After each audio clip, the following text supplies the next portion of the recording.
puts up a three. And a goal!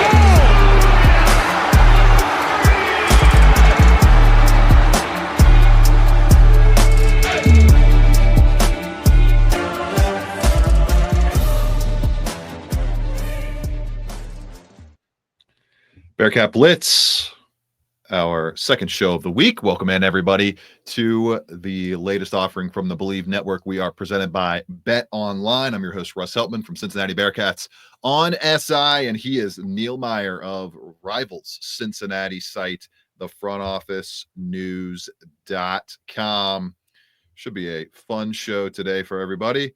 Not so fun of a return home for the Cincinnati Bearcats basketball team as they won their opening matchup in the Big 12 tournament by blowout, and then were blown out a day later against Iowa State, who has beaten them by 30 plus combined points in two matchups this season. We'll start the show with a recap of that, kind of get a gauge of where Neil and I see the program moving forward from here the rest of this season.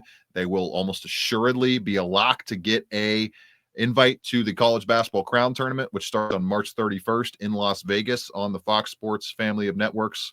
Will they play in that? We will discuss.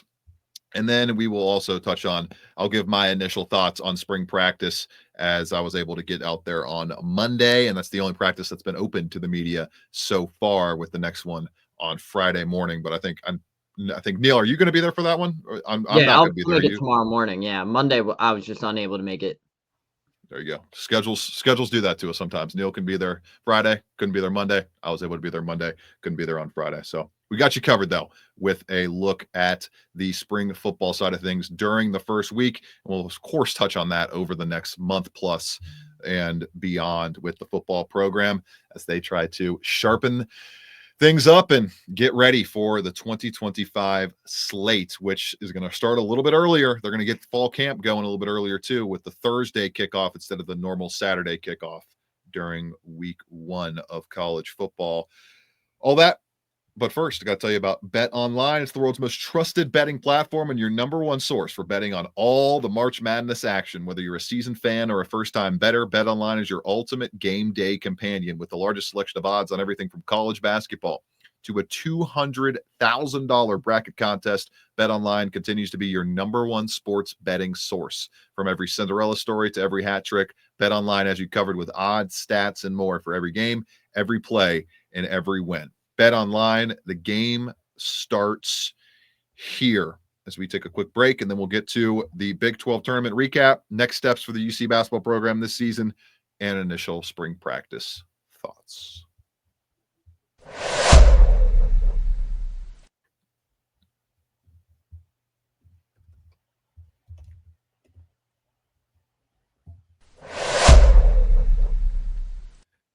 Neil, a dominant win by Cincinnati in their opening game of the Big 12 tournament over Oklahoma State. They win 87-68. The offense was firing on all cylinders. Dylan Mitchell had his best offensive showing of the season. He looked like an offensive hub, really, for the first time this season in terms of his playmaking and his overall impact scoring the basketball. And then things crashed back to earth succinctly, basically 24 hours later, as Mitchell puts up one of his worst performances of the season, nearly fouls out, 2 points, 5 rebounds, 2 assists, 2 turnovers. Cincinnati turned the ball over just 11 times to Iowa State's 17 turnovers, but they still got blown out 76-56, Neil, in large part due to a 13-3 run over the final 5 minutes and 13 seconds when the team kind of just let their hands off the wheel a little bit there. And because of the rebounding and the physicality that was stamped home like a branding on the back of this the basketball program going into this offseason, Neil, they have to find a way to get some thicker, bigger bodies in that front court, more depth at the wing position in terms of those bigger bodies in the front court, because if they continue to get destroyed on the rebounding side of things like they were all conference slate long and like they definitely were in a 41-23 disadvantage to Iowa State, then we're going to be rehashing and rerunning the same results for the third consecutive year in the Big 12 this fall and beyond. That's just what's going to happen because Cincinnati has to reshape how they build these rosters for Big 12 play each season. Yeah, no, absolutely. And I'm right there with you, Russ, because you mentioned on Monday or on Tuesday that Dillon Mitchell had his best performance of the Bearcat career, right? I mean, 18 points, 15 rebounds, and this was Rebounds were a career high, I believe. Yep, and both of them, I believe that was a season high for Dillon Mitchell in points, and then a career high in rebounds. But you saw how much different this Cincinnati offense was when you ran through Dillon Mitchell. You ran through your offense through Dillon Mitchell, right? And that was the difference maker. He has a great performance on Tuesday, follows suit back up on Wednesday, and what worked so well for them versus Oklahoma State did not work well versus Iowa State. And that was They because couldn't even enter the ball to Dillon in the post because he was get just the getting ball in the moved post. around like a rag doll. And it's not his fault. We're not throwing shade at Dillon by any means. He's one of the best players on this team, but it's just the his physicality level of difference was. polarization, Neil, was I'm highlighting Dillon's polarization here because it's a microcosm for what's been wrong with their team in general all season. Yeah, and that was the difference maker, Russ. I thought if they could have got Dillon Mitchell going on the offensive thing, maybe they would have had a chance. But I know you and I talked about it off the air about what Cincinnati needed to do. This was a game where Cincinnati was hand up. I got the last two games wrong. I pittered my way to the end of the season with my predictions. Did not anticipate the physicality being that much of a mismatch yesterday, but it was. And that was the difference maker, Russ, because you and I both kind of talked about it, what Cincinnati needed to do in order for them to win this game versus Iowa State. And we both said it. They're going to have 3 to 4 guys in double figures in scoring, and that did not happen. And on top of it, two. It was right. They only had 2. It was Jizzle James and Josh Reed, Warrior, man. Warrior has firmly earned a spot in this rotation, I think, for next season and moving forward in this program. But I mean, Jizzle James, will highlight this as well. Another solid point total, Neil, 17 points, but he did it on 20 shots. Just supremely inefficient, like he has been for the majority of the season. Has shot over 43% just one time since that 3-game 24 or 23 plus point per game heater he was on at the beginning of February. Yeah, and I think too you hit the nail on the coffin, right? About Cincinnati needing a established big in the front court. The Big 12, I know if you look at it, everybody's thinking, okay, you need your shot blocker. The bigs in the Big 12 are different than a big in the ACC or the Big 10 or Big East, right? Look how physical and big these guys are, right? Aziz Bandaogo is 230 pounds, 7 foot. But some of these other front court players, Abu Osman, for example, 6'10", 7 foot, but 260, 255, 260. These are bruisers of big. Hunter Dickinson, another one. And it's like these, and the teams at the top, Neil, have 2 of them or 3 of them to throw at you, not just one.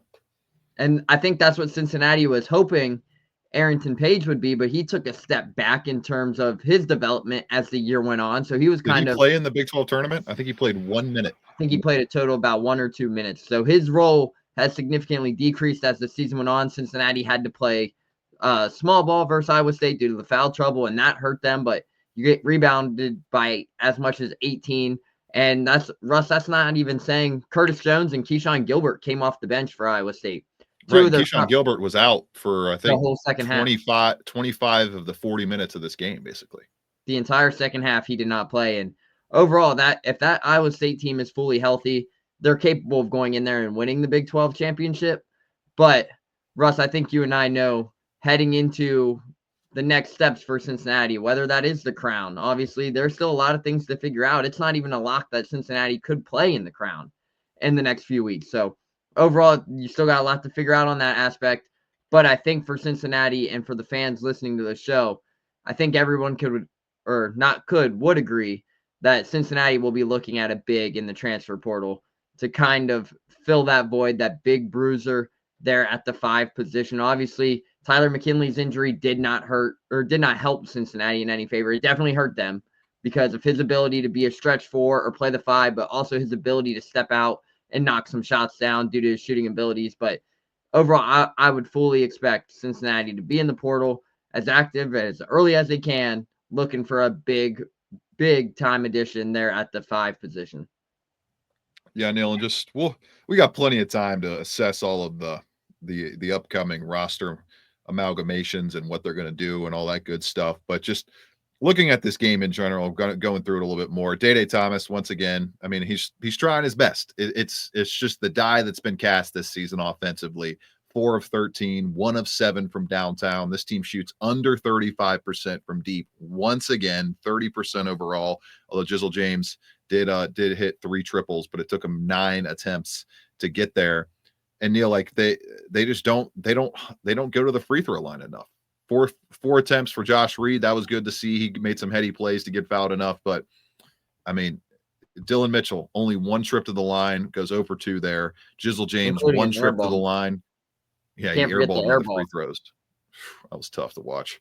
Jizzle James, 2 for 2 at the free throw line. Why can't he go there 6 times? Or why can't he have 6 attempts, 7 attempts, 8 attempts in a game like this? I'm not saying get it every single game, but I don't think 4 to 5 attempts per game as the lead shooting guard or the lead ball handler for a Big 12 outfit should be too much to ask out of Jizzle James, a guy who Fran Fraschilla said yesterday is built like a running back, just like his father. Well, Neil, he doesn't really play like a running back. He doesn't get downhill as much as he could, and he leans on that fall away, lean away jumper along with Day Thomas far too often, and it's put Cincinnati in such an inconsistent spot offensively that's why they scored 87 against a team like Oklahoma State on Tuesday, and then they drop it by 31 points the following day. And you don't get anything out of Tyler Betsy. The freshman class has been largely nothing for Cincinnati this season. Tyler Betsy, I thought, would give them a little bit more impact, and especially in a do or die conference tournament game where you're down to no options essentially. Wes Miller, Neil, played 8 players in this game. I've never seen him play an 8-man rotation. I don't know if I've ever seen it happen. That's rarely ever happened. And he only played 1 minute of those 8 players for Tyler Betsy, who quickly got yanked. And it was just given to Dan Skillings and Josh Reed and Simas Lukosius the rest of those minutes. But overall, Neil, it didn't seem like when Wes Miller got in his foxhole, when the coaching staff got in this foxhole, that they felt like they had many reliable options, whether that be because of injuries to key veterans like Connor Hickman and CJ Frederick, and as you mentioned, Tyler McKinley, who they were going to use as a key piece of the rotation, most likely at this point of his freshman season, or just the lack of overall impact for other reasons for other guys. The biggest question that we can now transition to is, how many guys do they really want to keep on this roster? How many guys do they really feel can be major impact Big 12 players outside of, I would say, Jizzle James, Day Thomas, Dylan Mitchell? It gets a little hazy for the rest of those guys. Josh Reed, I'll include in that group as well, with the way he developed and the way he played defense all season. But we could see some serious turnover on this roster the rest of the way, Neil. And as we look at the next 2 weeks, there's a 3-week gap almost between the start of the Crown and the end of Cincinnati's season, a gap that includes the start of the transfer portal opening on March 24th.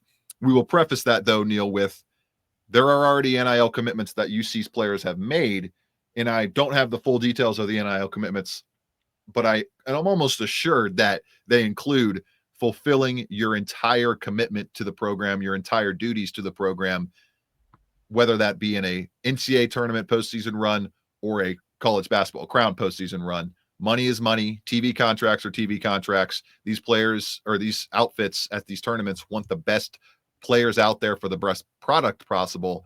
So that could be a big hang up to guys who may want to jump in the portal and get in there right away on March 24th, but also haven't completed their full season obligations with the Bearcats.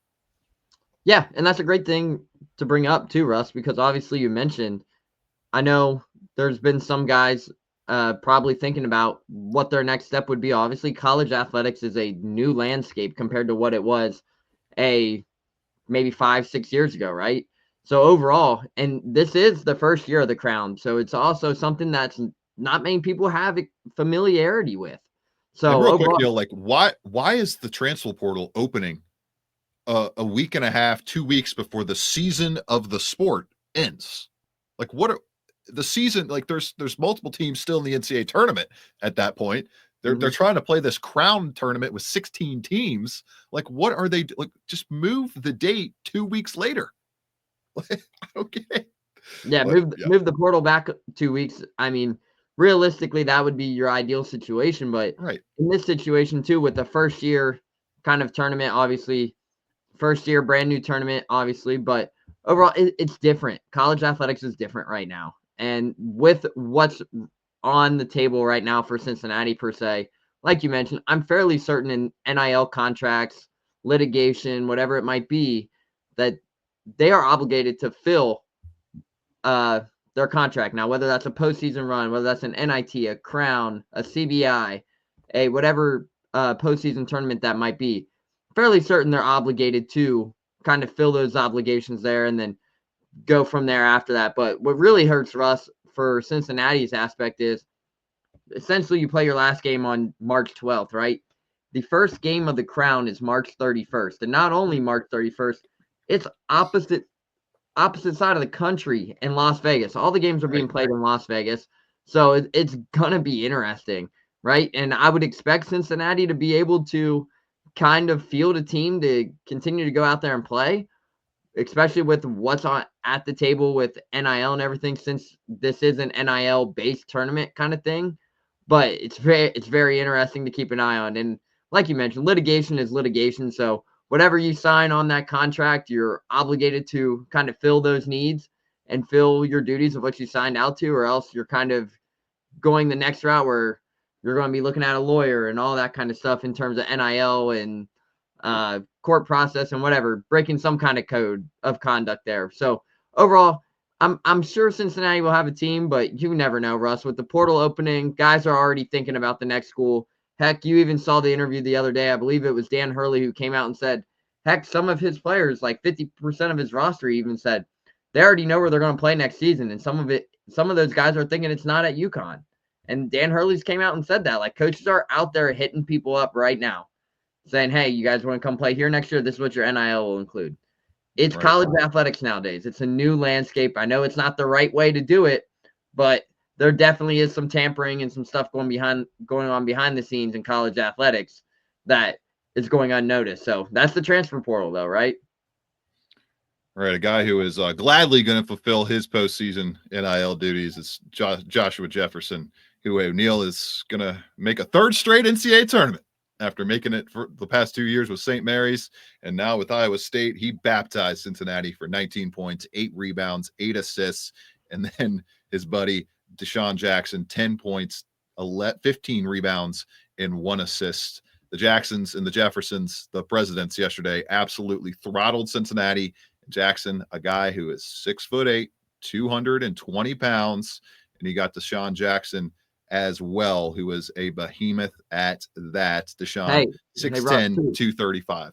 It's also worth noting, as we film this, right, the Iowa State game is at halftime. Cincinnati did not have to face a Curtis Jones, who is 10 for 12 in the first half with 7 of 9 from behind the arc for 22 points in the first half. So, I mean, on top of it, things didn't go as planned for Iowa State yesterday.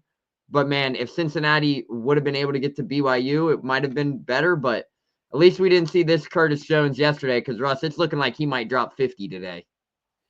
Well, and it's a coach at TJ Otzelberger that has recognized the league, Neil, recognized the right buttons to push in terms of amalgamating, putting together the chemistry of his roster, and they're having immense success because of it. So a lot of lessons to be learned for Wes Miller and his staff this season. Wes Miller coming back. That was confirmed on our last show by the report by the Inquirer. So a lot of work to be done for him to learn from these lessons, him and the staff to learn from this season and try to fix it moving forward and get back to the dance for the first time since 2019. Taking a quick break here on Bearcat Blitz. Close it out with a couple thoughts on the first week of spring football practice for UC.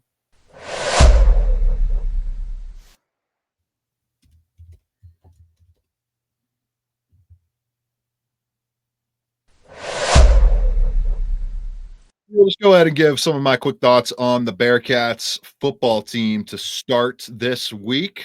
Brendan Sorsby, I thought, looked strong, looked capable. I think he's going to have a lot of fun building up the chemistry with guys like Caleb Goody and Jeff Caldwell as well, the Lindenwood wide receiver. That was the biggest standout for me, Neil, was just how athletic Caldwell looked, how big he looked, how well he looked in stride in the open field.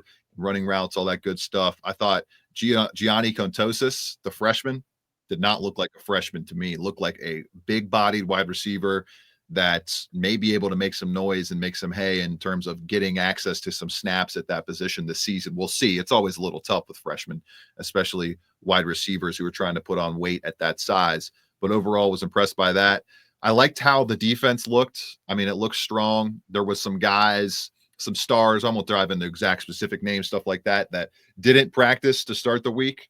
There, Scott Satterfield in comments after the session said that they were just onboarding some guys slower after a hard winter workout period, and that would most likely see a lot of the orange jersey guys on the field in the second week after they come back from spring break. So overall, Neil, the defense it won the day on Monday, which is not something that should be remotely surprising given how much returning talent there is there, how widely projectedly good it's supposed to be compared to the offense, and the fact that just early on in camps, the offenses are usually behind the defenses. So overall, though, a solid start to spring practice for Cincinnati football, I think. And how about that weather, Neil? This week of weather has been fantastic, and I'm excited for you to get to take in some mid-60s crispy spring air, close to spring air on Friday morning. Yeah, absolutely, Russ. And a great thing you mentioned, Jeff Caldwell, right? A big body, 6'5", big physical target for Brendan Sorsby.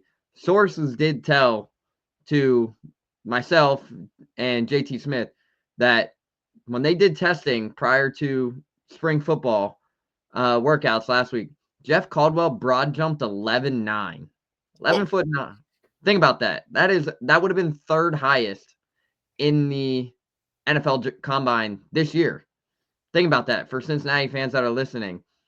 Think about that kind of weapon that Brendan Sorsby now has outside there at the wide receiver position. But also speaking about Jeff Caldwell, he seems like a great person, great personality from what we saw from the Skyline video. Quickly could become very big fan favorite here in Cincinnati if all things playing out into his favor. That's a big time addition alongside guys like Caleb Goody, as you mentioned. So it's going to be interesting, Russ. I'm really excited to get out there tomorrow morning and kind of enjoy the good weather.